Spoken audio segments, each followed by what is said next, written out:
அன்பாளன் இந்த அனைத்து நல்ல உலகங்களுக்கு வணக்கம் நண்பா. நாம் இந்த வீடியோவில் வந்து பார்த்திங்கன்னா தமிழக அரசுக்கிட்ட பிடிஓ அலுவலகத்தில் வந்து பார்த்திங்கன்னா ஒரு மாபெரும் வேலைவாய்ப்பு வந்துக்குது. இந்த வேலைவாய்ப்புலாம் தெரிஞ்சிக்கணும்னா நம்ம சேனலில் வந்து பார்த்திங்கன்னா இந்த வீடியோ ஃபுல்லாக நீங்கள் பார்த்தீங்கன்னா மட்டும்தான் வந்து பார்த்திங்கன்னா இதெல்லாம் நீங்கள் தெரிஞ்சிக்க முடியும். அதேமாதிரி பார்த்திங்கன்னா இந்த ஜாப்க்கு நீங்கள் மினிமம் 8th படிச்சிருக்குன்னு சொல்லி கொடுத்துருக்காங்க. மேக்ஸிமம் டிகிரி கேட்டிருக்காங்க. நீங்கள் 10th 12th படிச்சிருந்தாலும் வந்து பார்த்திங்கன்னா இந்த ஜாப் எலிஜிபிள் சொல்லி கொடுத்துருக்காங்க. இந்த ஜாபில் வந்து பார்த்திங்கன்னா நம்ம கவனிக்க வேண்டியது வந்து பார்த்திங்கன்னா எந்த ஒரு எக்ஸாமினேஷனுமே கிடையாதுன்னு சொல்லி கொடுத்துருக்காங்க. உங்களை வந்து பார்த்திங்கன்னா நேர்காணலில் தான் எடுக்கிறதா சொல்லி கொடுத்துருக்காங்க.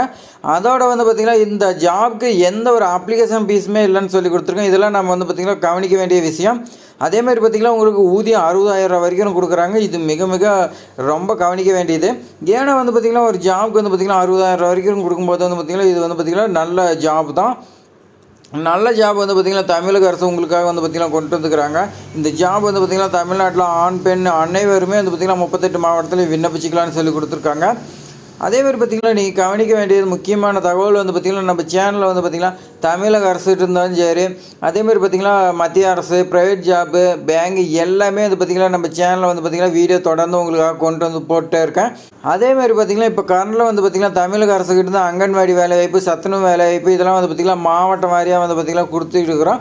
மாவட்ட வாரியாக வந்து பார்த்திங்கன்னா அப்ளிகேஷன் ஃபார்ம்லாம் எப்படி ஃபில் பண்ணுறது எல்லாமே வந்து பார்த்திங்கன்னா நம்ம சொல்லிகிட்டு இருக்கோம். அதனால் நீங்கள் வந்து பார்த்திங்கன்னா நம்ம சேனல் வந்து பார்த்திங்கன்னா சப்ஸ்கிரைப் பண்ணி வச்சுட்டிங்களா, இது போன்ற பயனுள்ள தகவல் வந்து பார்த்திங்கன்னா உங்களுக்கு தொடர்ந்து பார்த்துட்டே இருக்கலாம். அதேமாதிரி பார்த்திங்கன்னா இந்த ஜாப்க்கு நீங்கள் உடனே விண்ணப்பிங்க. அதேமாதிரி இந்த ஜாப்க்கு ஆன்லைனில் விண்ணப்பிக்க முடியாது, ஆஃப்லைனில் தான் விண்ணப்பிக்க முடியும்னு சொல்லி கொடுத்துருக்காங்க.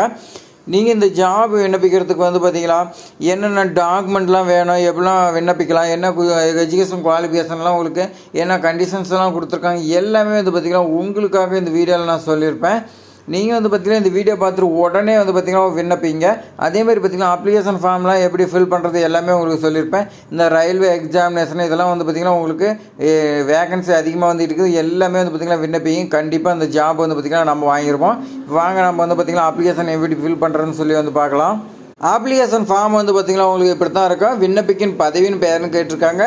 நோட்டிஃபிகேஷன் வந்து பார்த்திங்கன்னா அப்ளிகேஷன் ஃபார்ம் பார்த்துட்டு அதுக்கு மேலே வந்து பார்த்திங்கன்னா நோட்டிஃபிகேஷன் பார்க்கலாம். அதில் வந்து பார்த்திங்கன்னா என்ன பதவியின் பெயர் இருக்குது அதை பார்த்து நீங்கள் எழுதிங்க. அடுத்து உங்களுடைய பாஸ்போர்ட் சைஸ் ஃபோட்டோ வந்து பார்த்திங்கன்னா இப்போ கரண்டில் ரீசெண்டாக எடுத்திங்களா அதை வந்து பார்த்திங்கன்னா ஒட்டிங்க. அடுத்து வந்து பார்த்திங்கன்னா விண்ணப்பதாரரின் பெயர்னு சொல்லி கொடுத்துருக்காங்க. இந்த இடத்துல வந்து பார்த்திங்கன்னா உங்களுடைய பேர் வந்து பார்த்திங்கன்னா தமிழில் தெளிவாக எழுதிக்கிங்க. எழுதுறதுக்கு வந்து பார்த்திங்கன்னா கரெக்டாக சின்னதாக கொடுத்துருக்காங்க. அதனால் கொஞ்சம் கஷ்டம் தான். பார்த்து நீங்கள் சின்ன எழுத்தில் வந்து பார்த்திங்கன்னா தெளிவாக வந்து பார்த்திங்கன்னா புரியுற மாதிரி எழுதிக்கிங்க. அடுத்து வந்து பார்த்திங்கன்னா தகப்பனார் அல்லது கணவர் பெயர்னு சொல்லி கொடுத்துருக்காங்க. உங்களுடைய நீங்கள் மேரேஜ் ஆகலாம் அப்பா பேர் எழுதிங்க, ஆயிருந்தீங்கன்னா வந்து பார்த்திங்கன்னா கணவர் பெயர் எழுதிங்க. பிறந்த தேதி மற்றும் வயதுன்னு சொல்லி கொடுத்துருக்காங்க. உங்களுடைய கரண்டில் வந்து பார்த்திங்கன்னா உங்களுக்கு என்ன டேட் ஆஃப் பர்த்தோ அதை வந்து பார்த்திங்கன்னா நீங்கள் எழுதிக்கிங்க. எழுதிட்டு பக்கத்துலேயே வந்து பார்த்திங்கன்னா உங்களுக்கு கரண்டில் என்ன வயசு ஆகுதோ அந்த வயசு வந்து பார்த்திங்கன்னா போட்டுக்கலாம். அடுத்து கல்வி சான்றிதழ்னு கேட்டிருக்காங்க. கல்வி சான்றிதழ் வந்து பார்த்திங்கன்னா நீங்கள் 10th 12th பட்ட மேற்படிப்பு மதிப்பெண் சான்றிதழ் வந்து பார்த்திங்கன்னா எனக்குன்னு சொல்லி கொடுத்துருக்காங்க. நீங்கள் வந்து பார்த்திங்கன்னா 8th டிகிரி வரைக்கும் படிச்சிருக்கலாம். படிச்சிருந்தாலும் வந்து பார்த்திங்கன்னா அதுக்கான சர்டிஃபிகேட்லாம் வைக்கணும்னு சொல்லி கொடுத்துருக்காங்க. அதுக்கு வந்து பார்த்திங்கன்னா நீங்கள் எக்ஸாம் எழுதி மார்க் ஷீட்லாம் வச்சுருப்பீங்க. அதை வந்து பார்த்திங்கன்னா இந்த அப்ளிகேஷன் ஃபார்மோட விண்ணப்பிக்குன்னு சொல்லி கொடுத்துருக்காங்க. அடுத்து வந்து பார்த்திங்கன்னா ஆதார் நம்பர் கேட்குறாங்களே. உங்களுக்கு வந்து பார்த்திங்கன்னா கண்டிப்பாக ஆதார் கார்டு இருக்கும். அதில் இருக்கிற 12 நம்பர் வந்து பார்த்திங்கன்னா எழுதிட்டு விண்ணப்பிக்கும் போது அதோட ஜெராக்ஸ் வச்சுக்கோங்க. சாதி சான்றிதழ் கேட்குறாங்க. உங்களுக்கு வந்து பார்த்திங்கன்னா சாதி சான்றிதழ் அட்டாச் வாங்கியிருப்பீங்க. அதில் என்ன சாதிங்கிறது கொடுத்துருப்பாங்க. அதை வந்து பார்த்திங்கன்னா இந்த இடத்துல எழுதிட்டு அதோட நகல் நீங்கள் வைக்கிற மாதிரி இருக்கும். கைபேசி எண் மொபைல் நம்பர் வந்து பார்த்திங்கன்னா கொடுத்துக்குறாங்க. இந்த இடத்துல நீங்கள் கவனிக்க நல்லா வந்து பார்த்திங்கன்னா ஏதாவது டவுட்டு இதில் வந்து பார்த்திங்கன்னா உங்களுக்கு புரியலாம். உங்களை வந்து பார்த்திங்கன்னா காண்டாக்ட் பண்ணி கேட்பாங்க. அதுக்கு வந்து பார்த்திங்கன்னா உங்களுக்கு காண்டாக்ட் பண்ணால் உங்களை வந்து பார்த்திங்கன்னா உடனே நீங்கள் ஃபோன் எடுக்கிற மாதிரி அந்த மொபைல் நம்பர் கொடுத்துங்க. இதெல்லாம் நல்லா கவனிக்க வேண்டியது. அடுத்து மெயில் ஐடி கேட்குறாங்க. நீங்கள் மெயில் ஐடி வந்து பார்த்திங்கன்னா கொடுத்துக்கலாம். அதேமாதிரி பார்த்திங்கன்னா முன்னனுபவம் ஏதேனும் இருப்பின் அதற்குரியான சான்றிதழ் நகர் இணைக்கப்பட வேணும்னு சொல்லி கொடுத்துருக்காங்க. நல்லா நோட் பண்ணி கவனிங்க. எக்ஸ்பீரியன்ஸ் சர்டிஃபிகேட் கேட்குறாங்க. இதுக்கு முன்னாடி நீங்கள் ஏதாவது இருந்தீங்களா அது வந்து பார்த்திங்கன்னா கொடுத்தீங்களா உங்களுக்கு ஃபஸ்ட் ப்ரிஃபரன்ஸ் கொடுக்கறதுக்கு வாய்ப்பு இருக்குது. முன்னுரிமை கோர விரும்பினா அதற்கான நகல் வந்து பார்த்திங்கன்னா வைக்கணும்னு சொல்லி கொடுத்துருக்காங்க.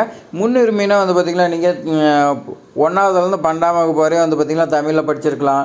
அதே மாதிரி வந்து பார்த்திங்கன்னா முதல் பட்டதாரியாக இருக்கலாம். இந்த மாதிரி வந்து பார்த்திங்கன்னா ஒரு சில கண்டிஷன்ஸ்லாம் கொடுத்துருக்கு.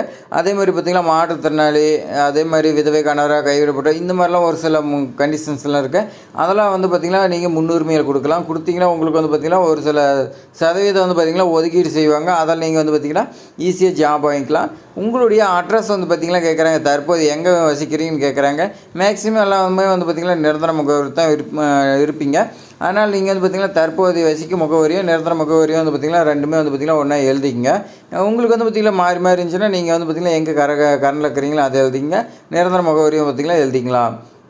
அடுத்து வந்து பார்த்திங்கன்னா இடம் தேதின்னு சொல்லி கொடுத்துருக்காங்க. இடம் வந்து பார்த்திங்கன்னா என்றைக்கு விண்ணப்பிக்கிறீங்களோ அந்த இடத்த பேர் போட்டுங்க, தேதியும் போட்டுங்க. ரைட் சைடில் வந்து பார்த்திங்கன்னா விண்ணப்பத்தாரின் கையொப்பம்னு சொல்லி கொடுத்துருக்கோங்க. உங்களுடைய சைன் பண்ணிங்க.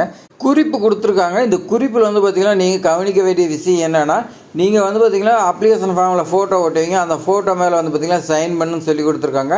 அந்த சைன் பண்ணோம்னா அது இல்லாத வந்து பார்த்திங்கன்னா நீங்கள் ரீசனாக எடுத்த பாஸ்போர்ட் சைஸ் ஃபோட்டோ ஓட்டி அதுக்கு மேலே வந்து பார்த்திங்கன்னா உங்களுடைய செல்ஃப் அட்டஸ்டட் வந்து பார்த்திங்கன்னா கிராஸாக போட்டு நீங்கள் சொல்லி கொடுத்துருக்காங்க.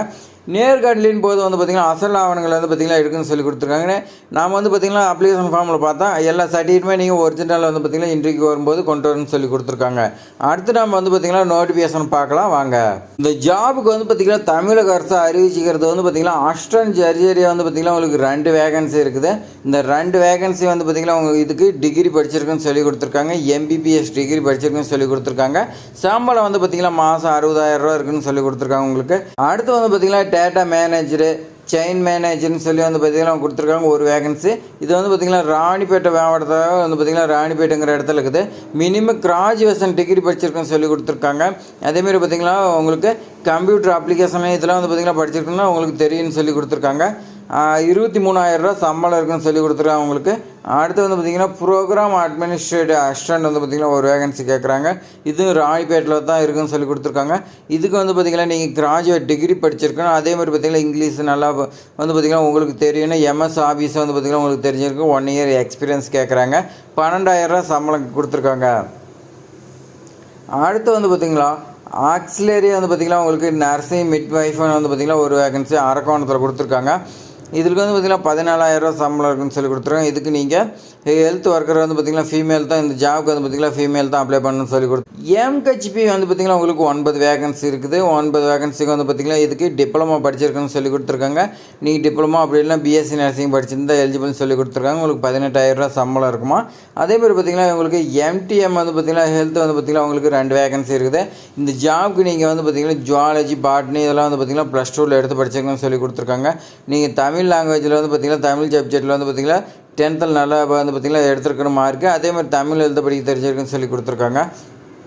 சம்பளம் 14,000 ரூபா கொடுத்துருக்காங்க. வேன் கிளீனர் வந்து பார்த்திங்கன்னா உங்களுக்கு 8th பாஸ் பண்ணியிருந்தால் போதும், தமிழ் எழுத படிக்க தெரிஞ்சிருந்தால் போதும் சொல்லி கொடுத்துருக்காங்க. ராணிப்பேட்டில் உங்களுக்கு 6,500 ரூபா மந்த்லி சம்பளம். லேப் டெக்னீஷியன் ஒரு வேகன்சி. இதுக்கு வந்து பார்த்திங்கன்னா நீங்கள் DMLT வந்து பார்த்திங்கன்னா படிச்சிருக்குன்னு சொல்லி கொடுத்துருக்காங்க. 1 இயர் எக்ஸ்பீரியன்ஸ் இருக்குன்னா 13,000 ரூபா சம்பளம்னு சொல்லி கொடுத்துருக்காங்க. மெடிக்கல் டிபார்ட்மெண்ட்டில் வந்து பார்த்திங்கன்னா ஒரு வேகன்சி. இதுக்கு வந்து பார்த்திங்கன்னா டிப்ளமோ ஃபார்மசி நீங்கள் படிச்சிருக்குன்னு சொல்லி கொடுத்துருக்காங்க. சம்பளம் வந்து பார்த்திங்கன்னா 15,000. உங்களுக்கு மொத்த வேகன்சி வந்து பார்த்திங்கன்னா 19 வேகன்சி சொல்லி கொடுத்துருக்காங்க. இந்த அப்ளிகேஷன் ஃபார்ம் அவுட் நீங்கள் என்னென்ன வச்சு அனுப்புனா நீங்கள் வந்து பார்த்திங்கன்னா கல்வி தகுதி, மதிப்பெண் சான்றிதழ் கேட்டிருக்காங்க, DC, அதே மாதிரி பார்த்திங்கன்னா மார்க் ஷீட் கேட்குறாங்க. அடுத்து வந்து பார்த்திங்கன்னா இருப்பிடச் சான்றிதழ் வந்து பார்த்திங்கன்னா அட்ரஸ் ப்ரூஃபுக்கு ஆதார் அட்டை கேட்குறாங்க. அடுத்து சாதி சான்றிதழ் கேட்குறாங்க. மாற்றுத்திறனாளி, விதவை கணவராக கைவிடப்பட்டவர் இவங்களுக்கெல்லாம் சர்டிஃபிகேட் வேறு ஏதாவது இருந்தால் வந்து பார்த்திங்கன்னா அது வைக்க சொல்லியிருக்காங்க. நிபந்தனை வந்து பார்த்திங்கன்னா இந்த ஜாப் வந்து பார்த்திங்கன்னா முற்றிலும் தற்காலிகமானது. எந்த காலத்தில் வந்து பார்த்திங்கன்னா பர்மனன்ட் செய்யப்பட மாட்டான்னு சொல்லி கொடுத்துருக்காங்க. பணியில் சேருவதற்கு நீங்கள் வந்து பார்த்திங்கன்னா செல்ஃப் டிக்ளரேஷன் ஃபார்ம் கொடுக்கணும். 11 மாதம் தான் வந்து பார்த்திங்கன்னா பணி இருக்குன்னு சொல்லி கொடுத்துருக்காங்க. லேப் டெக்னீஷியன் பதிவு வந்து பார்த்திங்கன்னா இந்த நியமனம் செய்யப்படுற மெடிக்கல் ரெக்குயர்மெண்ட் போட நிரப்பப்படாமல் பணியிலேருந்து நீக்கப்படுவான்னு சொல்லி கொடுத்துருக்காங்க. நீங்கள் வந்து பார்த்திங்கன்னா விண்ணப்பிக்கிறதுக்கு அட்ரஸ் வந்து பார்த்திங்கன்னா நிர்வாக செயலர், மாவட்ட நலவாழ்வு சங்கம், B பிளாக்கு 3வது தலை வந்து பார்த்திங்கன்னா மாவட்ட ஆட்சியர் அளவில் வந்து பார்த்திங்கன்னா ராணிப்பேட்டை மாவட்டம்னு சொல்லி கொடுத்துருக்காங்க. நீங்கள் இந்த அப்ளிகேஷன் ஃபார்ம் வந்து பார்த்திங்கன்னா 25/4/2025 மாலை 5 மணிக்குள்ளே நீங்கள் விண்ணப்பிக்கணும்னு சொல்லி கொடுத்துருக்காங்க. அப்ளிகேஷன் ஃபார்ம் வந்து பார்த்திங்கன்னா ராணிப்பேட்டை மாவட்ட வெப்சைட்டில் இருக்குதுன்னு சொல்லி கொடுத்துருக்காங்க. அதேமாதிரி பார்த்திங்கன்னா விண்ணப்பம் மேற்கண்ட அலுவலக விண்ணப்பம் பெட்டகத்திலோ அல்லது பதிவஞ்சல் மூலமாகவோ வரவேற்கப்படுதுன்னு சொல்லி கொடுத்துருக்காங்க. நீங்கள் நேரடியாக வந்து பார்த்திங்கன்னா போய் ஒரு பெட்டகம் வச்சுருப்பாங்க, பாக்ஸ் மாதிரி இருக்கும், அதில் நீங்கள் போடலாம். அப்படி இல்லைனா வந்து பார்த்திங்கன்னா போஸ்ட் மூலியமாக அனுப்பலாம்னு சொல்லி கொடுத்துருக்காங்க. காலி பணியிடங்களை கூட்டுவதற்கோ குறைப்பதற்கோ வந்து பார்த்திங்கன்னா நியமனத்தை ஒத்தி வைப்பதோ மாவட்ட ஆட்சியருக்கு வந்து பார்த்திங்கன்னா உரிமைக்குன்னு சொல்லி கொடுத்துருக்காங்க. நான் நோட்டிஃபிகேஷன் வந்து பார்த்திங்கன்னா அவங்க எப்போ திரும்ப பெறலாம் அப்படிலாம் வந்து பார்த்திங்கன்னா ரத்து பண்ணலாம். அதுக்கான உரிமை வந்து பார்த்திங்கன்னா மாவட்ட ஆட்சித்தலைவருக்கு மட்டும்தான் இருக்குன்னு சொல்லி கொடுத்துருக்காங்க. இது மாதிரி பயனுள்ள தகவல் வந்து பார்த்திங்கன்னா நம்ம சேனலில் வந்து பார்த்திங்கன்னா தொடர்ந்து வந்துகிட்டே இருக்குது. நீங்கள் தான் வந்து பார்த்திங்கன்னா மிஸ் பண்ணிட்டே போயிட்டுருக்கிறீங்க. மிஸ் பண்ணக்கூடாதுன்னா நம்ம சேனலை சப்ஸ்கிரைப் பண்ணி வைங்க. தேங்க்ஸ் ஃபார் வாட்சிங்.